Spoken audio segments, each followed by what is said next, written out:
Hi guys, and welcome to my new Factorio series where I'll be teaching you how to play the game.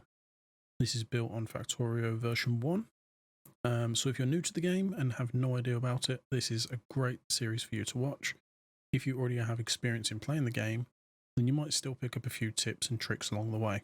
Also, if you have played the game before, giving comments down below in the Discord server, which is also linked down below, will help out a lot of other people in the community. So we're going to be starting this on a brand new game on Factorio. And I just want to briefly run through the setup of the map. So we're going to come into the normal map generator screen here, which is straight away from the main menu. You go in, pick a single player game, go to new game, and just click free play.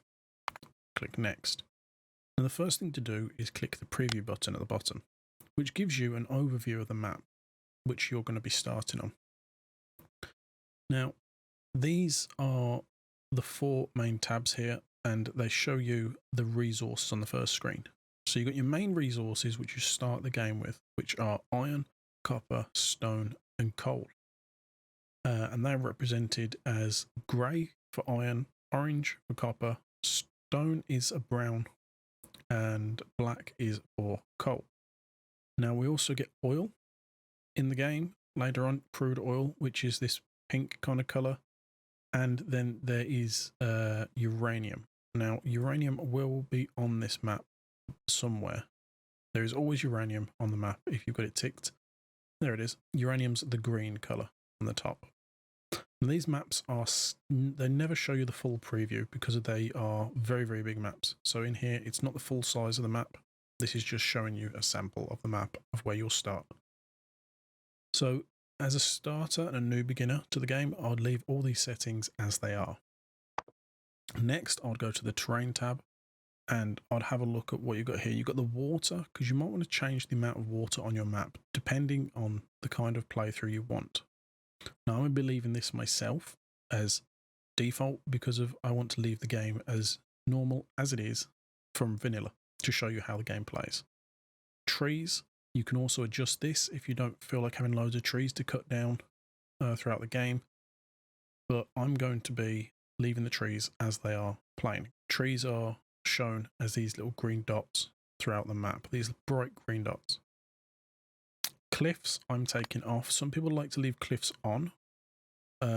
Cliffs are shown as these like white kind of lines, these brownish white kind of lines, which depict like rock kind of cliffs.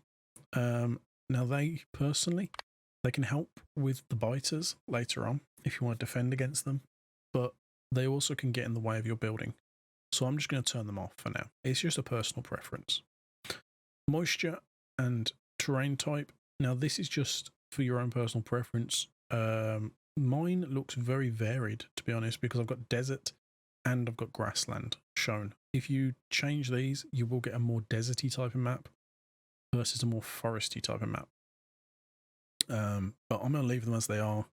If you want, you can change them again. And map type, I'm leaving as normal.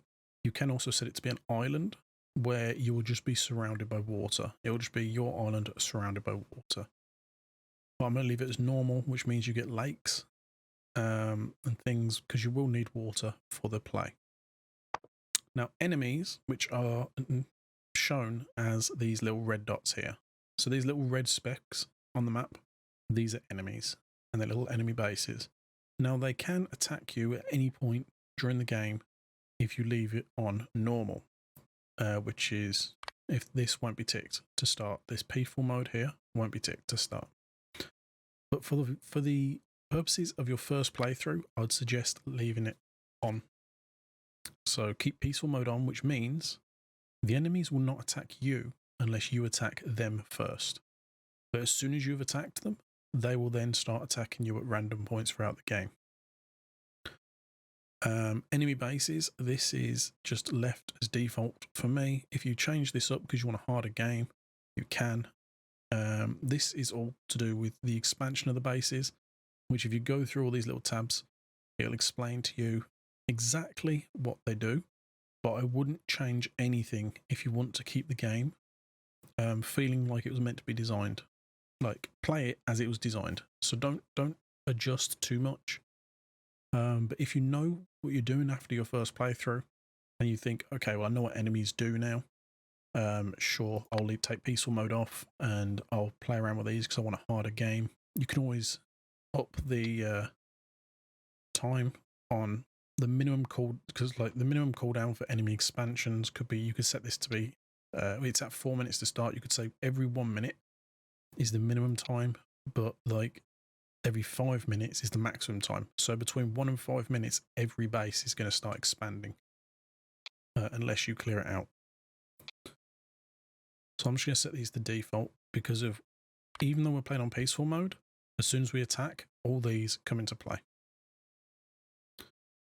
So advanced is a tab that you never really need to touch, but there is always one thing I would advise doing, which is setting the technology research queue availability to always, which means that when you start researching technologies, you don't have to continuously select one after the other one's done. You can stack a few up, which becomes very useful. Recipe difficulty set as normal for your first playthrough is always suggested. Difficulty for technology, normal for first playthrough. Price set as 1 because you don't want to go any more, because of literally what that means is it costs more for technologies to be researched. This means that recipes are costing more resources. These are great if you want to make your gameplay a lot longer, but it becomes very, very difficult for your first playthrough because you're having to use a lot more resources to build things, and it takes a lot longer. Now, pollution is what drags the enemies towards you. So as you start building like a little power plant, which you'll do quite early on in the game, which burns coal, that will give off fumes. And what the big cloud I will show you later on in the playthrough, it will attract the biters or the enemies towards you. So you can adjust this if you're thinking, okay, well, I want to keep everything on, but I don't really want the biters to be attracted too much. You can do that, or you can up the pollution so you start affecting the biters that are much further away. So you have to be very, very resourceful on how you use your energy. This button up here, which is a random seed, will change everything. Now, I'm quite liking this one because I've got iron, stone, copper, and coal, all very near a little bit of water. And these are the 4 main resources you need to start with. So I'm going to keep this one. So if anybody wants to actually copy my map, they can. They just copy this number and they copy and paste it into this field. And then they adjust their settings accordingly. And it will play that game for them. So they'll be able to play, you guys can play on the same game as mine. So once you've done all that, you literally just go and click play.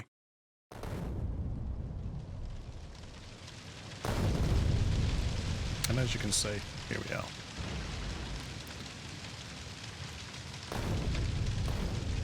Right, now this is the very beginning of the game. The storyline of the game is quite simple. You have to research technologies to try and launch yourself off this planet again because your spaceship has crashed. So it literally says this here. This is Factorio Freeplay. Your task is to launch a rocket into space. You will need to research advanced technologies in order to unlock the rocket silo. Start small and work your way up with automation. Do not forget to protect yourselves from the natives. So that is the first thing you have to do, which is look out. So I'm going to zoom out on my map here. And this is my spaceship that crashed. Here are some trees. You click the map. There's our resources down here. So I know I've got to travel south. First thing I have to do is travel south. So in the next video, we're going to go and show you how to start mining your resources and how to start your base up. So thank you so much for watching this video, guys.